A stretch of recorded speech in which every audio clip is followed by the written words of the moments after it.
सबसे पहले बात करते हैं इजराइल की, जहां पर मौजूद भारतीयों को देश लाने के लिए ऑपरेशन अजय शुरू किया जा रहा है। वो भारतीय नागरिक जो कि मौजूदा हालात के मद्देनजर वापस लौटना चाहते हैं, भारत आना चाहते हैं, उनको भारत लाया जाएगा। आज पहला जत्था इजराइल से भारत के लिए रवाना होगा। इसके लिए स्पेशल चार्टर्ड फ्लाइट का इंतजाम किया गया है। विदेश मंत्री एस जयशंकर ने ये जानकारी देते हुए कहा कि हम अपने नागरिकों की सुरक्षा के लिए प्रतिबद्ध हैं। इजराइल में 18,000 भारतीय रहते हैं जो नौकरी और पढ़ाई के लिए वहां गए हुए हैं।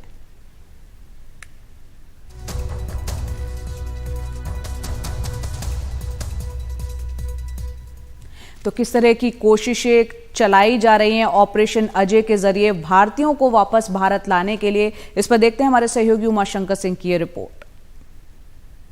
आज जिस तरीके से विदेश मंत्री ने खुद ट्वीट करके इस बात की जानकारी दी है, ऑपरेशन अजय चलाने की जो जानकारी दी है, तो जाहिर सी बात है कि कहीं न कहीं आकलन में आया है कि भारतीयों को अब यहां से निकाला जाना चाहिए। 18,000 भारतीय होने का आपने जिक्र किया।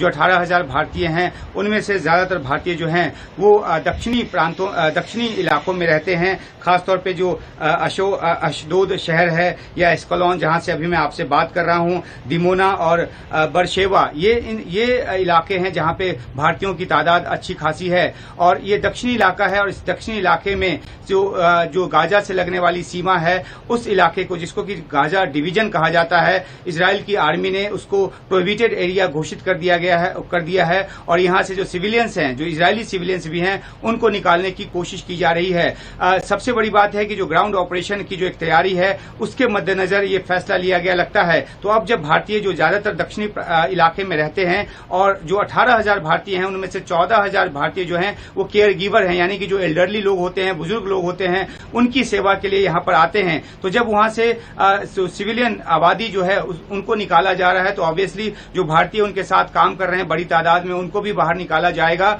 और उनको वापस देश भेजने की जो एक अभियान है वो चलाया जाएगा। जो अभी हमारी शुरुआती जानकारी है उसके मुताबिक कल एक चार्टर फ्लाइट ही आ रहा है, उसमें तकरीबन 200 से 250 या पौने 200 से 225 जो भारतीय हैं उनको वापस ले जाया जाएगा और इस प्रक्रिया को आगे बढ़ाया जाएगा। क्योंकि अब ये शुरुआती फैसला है, तो ऐसे में क्या तमाम भारतीयों को वापस ले जाया जाएगा ये अभी नहीं कहा गया है। जो भारतीय वापस लौटना चाहते हैं उनको वापस ले जाया जाएगा। तो भारत का जो ये फैसला है अपने नागरिकों को निकालने का, वो कहीं न कहीं जो इजरायल है उसकी जो जवाबी कार्रवाई की तैयारी है, और जिस वजह से दक्षिणी इलाकों में सेना का जो जमावड़ा बढ़ रहा है और जो इलाके को जो प्रोहिबिटेड एरिया घोषित किया गया है, तो इससे जोड़कर देखा जाना चाहिए। क्योंकि यहां जब एक बार ग्राउंड ऑपरेशन शुरू होगा तो जाहिर सी बात है कि रिटेलिएशन की भी आशंका रहेगी और ऐसे में भारतीय सुरक्षित रहें, इसी बाबत लगता है कि ये फैसला लिया गया है। तो जो पहले ये कहा गया था कि भारतीयों को निकलने की जरूरत नहीं है, अनौपचारिक तौर पर कहा गया था,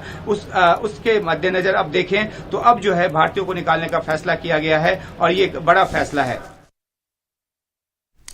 और वहीं इजराइल गाजा युद्ध हर दिन खतरनाक होता जा रहा है। दोनों तरफ से करीब 2300 लोगों की अब तक मौत हो चुकी है। घायलों की बात करें तो यह आंकड़ा 7,000 के पार पहुंच गया है। इसके अलावा इजराइल का यह दावा है कि उसने अपनी सीमा में घुसे 1500 हमास के आतंकियों को ढेर कर दिया है। ये इजराइल ने दावा किया है। हमास की तरफ से कहा गया है कि वो उसने अपना लक्ष्य पा लिया है और बातचीत के लिए वो तैयार है, लेकिन इजराइल पूरी तरह से हमास को मिटाने पर अड़िग है। इसी बाबत इजराइल में कल वॉर कैबिनेट और इमरजेंसी सरकार का गठन कर दिया गया। इसमें इजराइल के प्रधानमंत्री, विपक्ष के नेता, रक्षा मंत्री इसमें शामिल हैं। इस कैबिनेट की अहमियत आप इस बात से भी समझ सकते हैं कि इससे पहले 1967 में अरब इजराइल युद्ध के दौरान ऐसे ही वॉर कैबिनेट बनी थी। इस बीच युद्ध के छठे दिन भी आपको बता दें, इजरायली सेना गाजा पट्टी पर लगातार बम बरसा रही है।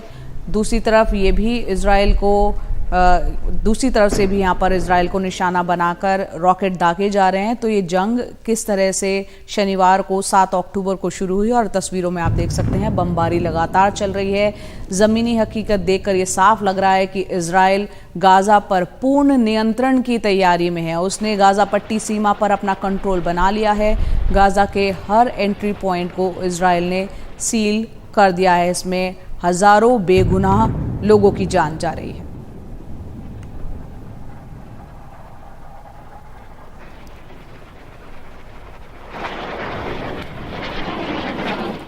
और हमास हमले में इजराइल में अब तक 1200 से ज्यादा लोग जान गंवा चुके हैं। उस हमले के निशान इजरायली सीमा में जगह जगह दिख रहे हैं।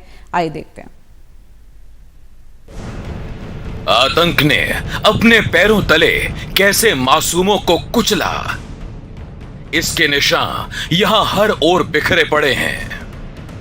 ये वो निशान हैं जो हमास के हमले के पीछे छूट गए, और ये वो जगह है जहां से हमास के हमलावर इजराइल में घुसे। दक्षिणी इजराइल का शहर जेडरॉट, जो कि बिल्कुल गाजा की सीमा पर है। जैसे ही एनडीटीवी की टीम गाजा बॉर्डर के एकदम सटे इलाके जेडरॉट पहुंचे, एक बार फिर उनका सामना रॉकेट हमले से हुआ। हम पहुंचे और यहाँ पे जो हमला है वो शुरू हो गया है। इस तरीके से एक साथ Very close. There are more coming in. There are more coming in. एक साथ कई सारे रॉकेट जो है Being intercepted by the Iron Dome.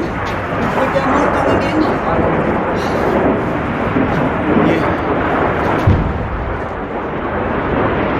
ये बिल्कुल लाइव तस्वीरें हैं। और ये देखिए, ये जहाँ जो इंटरसेप्ट हो रहे हैं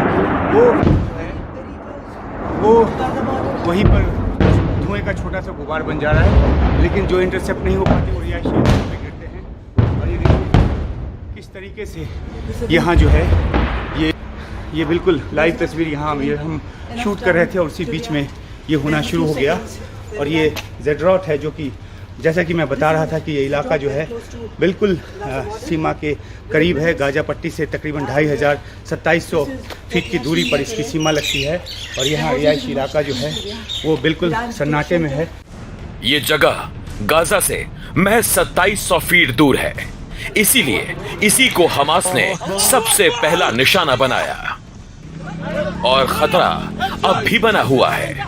जेडरॉट का जो इलाका है, ये जो रेलवे लाइन है, इसके ठीक उस तरफ जो है वो गाजा पट्टी का इलाका शुरू होता है, कुछ 100 मीटर की दूरी पर। और जो हमास के आतंकवादी आए और उनको जैसे जैसे रास्ते में गाड़ियां मिलती गई, उन गाड़ियों पर वो अंधाधुंध फायरिंग करते गए और उन गाड़ियों में जो भी सवार थे उनकी जान लेते गए। और इस बात की गवाही देता हुआ ये जो मंजर है वो नज़र आता है, जहाँ पे जो गाड़ियां हैं वो बिल्कुल जली हालत में हैं। तो ये तस्वीरें हमने कई बार सोशल मीडिया के जरिए भी देखी, कैसे जो भी गाड़ी आ रही थी उन पे वो फायरिंग कर रहे थे, जो भागने की कोशिश कर रहे थे लोग उनको वो गोली मार दे रहे थे। और इस तरह से वो जो आतंकी हमले को अंजाम देते हुए जो है वो आगे बढ़ते गए और जेडरॉट शहर में जाकर घुसे, वहाँ पे लोगों को बंधक बनाया। अब हमने देखा है कि किस तरह से सुरक्षा की जो बंदोबस्त है, जो मुस्तैदी है, वो किस तरह से बढ़ाई गई है। यहाँ पे बिल्कुल पिन पॉइंटेड तरीके से गन के साथ यहाँ पे जो सुरक्षा बल के जवान हैं उनकी मुस्तैदी है। और बिल्कुल इस तरफ से कि अगर दोबारा इधर से आएँ, क्योंकि बार बार हमास की तरफ से धमकी दी जा रही है कि वो फिर से हमला करेंगे, हमला वो कर भी रहे हैं। शहरों में उनकी कई जगहों पे मौजूदगी भी है, जो बात कही जा रही है, और इस वजह से जो खतरा है पूरी तरह से टला नहीं है। जब हमास के हमलावर यहां घुसे तो दहशतगर्दी का क्या मंजर दिखा होगा, इसका अंदाजा ये तस्वीरें देती हैं। यहां हमास का हमला इतना घातक था कि इजराइल को अपने ही पुलिस थाने को उड़ाना पड़ा। अब उस थाने का सिर्फ मलबा ही बचा है। जो आतंकवादी यहाँ पहुंचे, उन्होंने यहाँ सड़कों पर गुजरते हुए अंधाधुंध फायरिंग की। जो भी गाड़ियाँ उनको सामने मिली उस पर उन्होंने फायरिंग की। उसके अंदर जो भी लोग थे उनको अपना निशाना बनाया। जो लोग यहाँ सड़कों पे भी नज़र आए और जो गाड़ियाँ छोड़कर भागने की कोशिश करते नज़र आए जान बचाने के लिए, उन सबको अपना निशाना बनाया। और उसके बाद जो है आतंकवादियों का जो एक दस्ता है वो यहाँ जो जेडरॉट पुलिस स्टेशन है उस पर उन्होंने कब्जा जमा लिया। और इसके बाद यहाँ पे मुठभेड़ चली। तकरीबन 20 घंटे की मुठभेड़ के बाद जो है यहाँ इस पुलिस स्टेशन को उड़ाना पड़ा, क्योंकि इसमें हमास के आतंकवादी जो थे वो उन्होंने अपना मोर्चा बना लिया था और यहाँ से लड़ाई चल रही थी। तो अब इसको जो है वो इस जगह को क्लियर किया जा रहा है, बड़े बड़े बुलडोज़र और क्रेन के ज़रिए इसको साफ किया जा रहा है। लेकिन इस शहर ने जो तबाही देखी वो बिल्कुल जो बाकी दूसरे शहरों की धारावाहिक से बिल्कुल अलग है और इस मामले में अलग है कि पहला जो एक बड़ा हमला जो है वो इसी शहर पर हुआ। जटौर से उमाशंकर सिंह, एनडीटीवी इंडिया।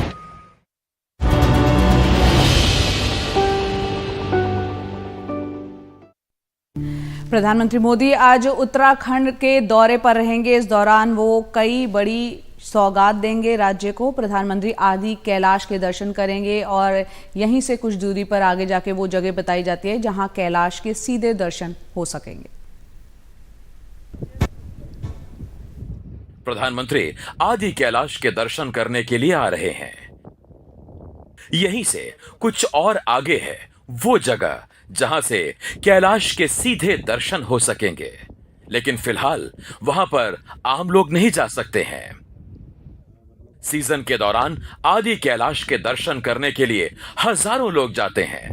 कैलाश मानसरोवर की ही तरह 5,945 मीटर की ऊंचाई पर स्थित आदि कैलाश के दर्शनों के लिए भी धारचूला से तवा घाट तक सड़क मार्ग से जाना होता था।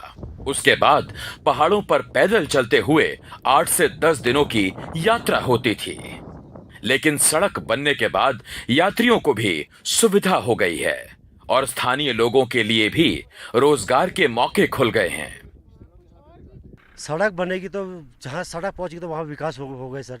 यदि यहाँ सड़क पहुँची है तो आने वाले टाइम पे मोदी जी के कृपा, मोदी जी आ रहे हैं हमारे यहाँ, तो सारे दुनिया को पता चलेगा आदि कैलाश नामक जगह भी है। तो क्या पता पर्यटक बढ़े। यहाँ पर्यटक का जो 4-5 हज़ार का अभी आंकड़ा है वो आने वाले टाइम पर 50-60 हज़ार हो जाए तो इससे हमारा व्यवसाय भी बढ़ेगा सर। आदि कैलाश का रास्ता निहायत ही खूबसूरत है। रास्ते भर चरवाहों से आपकी मुलाकात होती है। ऊपरी इलाकों में बर्फ का मौसम बनने वाला है तो चरवाहे पहाड़ों से अपने मवेशियों को लेकर नीचे लौट रहे हैं। लंबी चढ़ाई और थकान देने वाली चढ़ाई, पूरे शरीर में एक तरह से थकावट महसूस हुई थी, ऑक्सीजन की कमी हुई है। लेकिन लगातार चढ़ने के बाद आखिर हम अपनी यात्रा के अंतिम पड़ाव पर पहुंच चुके हैं, गौरीकुंड। ये सामने गौरीकुंड है और यहाँ पर हिंदू मान्यताओं के मुताबिक जब भगवान शिव आदि कैलाश या कैलाश जा रहे थे तो उन्होंने यहाँ पर पूरे परिवार के साथ रुके थे और माता पार्वती ने यहाँ पर आके स्नान किया था। इसे गौरीकुंड के नाम से जाना जाता है। मान्यताएं अलग है लेकिन विश्वास एक है कि यहाँ पर साक्षात भगवान वास करते हैं। गौरी कुंड हो या पार्वती कुंड, रास्ता दुर्गम हो सकता है लेकिन नजारे ऐसे हैं कि कोई इंसान थक नहीं सकता, बोर नहीं हो सकता। और इतने कष्ट सहकर आदि कैलाश जाने वाले लोगों का कहना है कि वहां पहुंचने के बाद जो अनुभूति होती है उसका बखान करना आसान नहीं है। इस जगह पर एक खास बात यह है कि ये बेहद ही मनमोहक और बेहद ही धार्मिक पर्यटन की स्थिति से एक जगह है और शायद यहाँ पर हम किस्मत वाले हैं कि हम यहाँ पर पहुँचे हैं और साक्षात आदि कैलाश में भगवान शिव के दर्शन किए हैं। एनडीटीवी की टीम को दिए इजाज़त। हमारा सफ़र यहीं तक था। अगले बहुत रोमांचकारी उत्तराखंड में बहुत सारे ऐसी जगहें हैं जहाँ पर हम आपको दर्शन भी कराएंगे और उन रोमांचकारी रास्तों से अवगत भी कराएंगे। आदि कैलाश, पार्वती कुंड, गौरी कुंड से भारत तिब्बत बॉर्डर से एनडीटीवी के लिए किशोर रावत।